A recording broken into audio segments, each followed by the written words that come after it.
ప్రధాని నరేంద్ర మోదీ గారితో సమానమైనటువంటి రాజకీయ ఎక్స్పీరియన్స్, సమానమైన ఏంటంటే అంతకుమించి చాలా ఎక్కువ పొలిటికల్ ఎక్స్పీరియన్స్ ఉంది. సరే, ముఖ్యమంత్రిగా నరేంద్ర మోదీ గారి కంటే ముందే చంద్రబాబు నాయుడు గారు ముఖ్యమంత్రిగా కూడా అయ్యారు.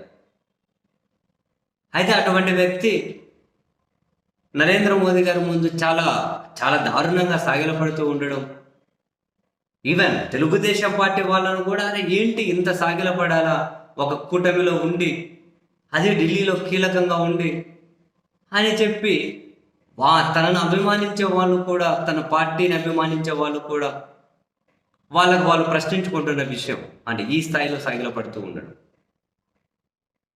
అయితే మోదీ గారితో కానీ బీజేపీతో కానీ చంద్రబాబు నాయుడు గారు ఈ స్థాయిలో అల్లుకుపోవడం మీద సిపిఐ నారాయణ గారు కొన్ని కీలక వ్యాఖ్యలు చేస్తూ చంద్రబాబు నాయుడు గారికి ఒక అలర్ట్ లాంటి అలాంను మోగించారు. ఏమంట, చంద్రబాబు నాయుడు గారు బీజేపీతో ఢిల్లీతో మీ ముద్దులాటలు ఇలాగే కొనసాగితే, అంటే నారాయణ గారి లాంగ్వేజ్ అట్లే ఉంటుంది కదా, ఈ ముద్దులాటలు ఇలాగే కొనసాగితే రాజకీయంగా మీరు తెలుగుదేశం పార్టీ నాశనం కాబోతూ ఉన్నారు. దీనికి చరిత్రనే సాక్ష్యం, భవిష్యత్తులో మీరు కూడా ఒక సాక్ష్యంగా మిగలబోతూ ఉన్నారు.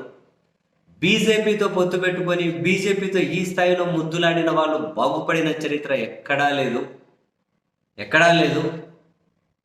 మీరెంత చంద్రబాబు, ఉపరాష్ట్రపతి లాంటి వ్యక్తినే క్షణాలలో పంపించేశారు. ఉపరాష్ట్రపతి లాంటి వ్యక్తినే పంపించేశారు. వాళ్ళు అడ్రస్ లేకుండా పోయారు. ఎక్కడికి పోయారు? ఆఫ్టర్ ఆల్ మీరెంత, ఉపరాష్ట్రపతితో పోలిసాడు మీరెంత? జమ్మూ కాశ్మీర్లో ముఫ్తీతో రాజకీయంగా పొత్తు పెట్టుకుని ఆమె నాశనం అయిపోయి, తమిళనాడులో అన్నాడీఎంకేతో వీళ్ళు అంటగాకి వాళ్ళు నాశనం అయిపోయారు.